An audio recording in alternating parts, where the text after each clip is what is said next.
Document doxing or doxing. So, ito yung paglalabas ng private information without consent.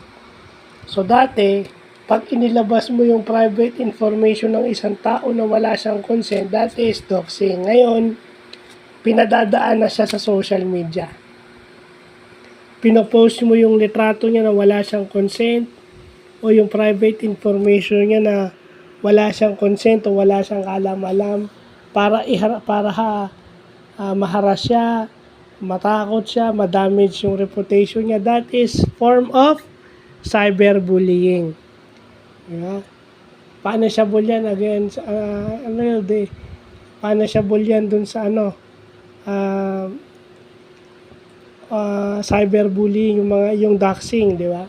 Yung picture mo lalagyan ng ibang muka o gagawing katatawanan yung mukha mo, alam ng mga tao ikaw yan o nagbigay ka ng clue kung sino siya. Cyberbullying yan.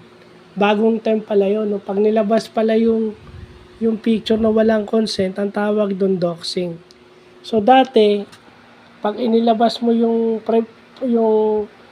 private information niya na wala siyang consent, kahit telephone number niya or anumang personal data niya, that is doxing under law. Pero ngayon, part na yan ng cyberbullying. Diba? Lalo na kung ang intent niyan hindi maganda.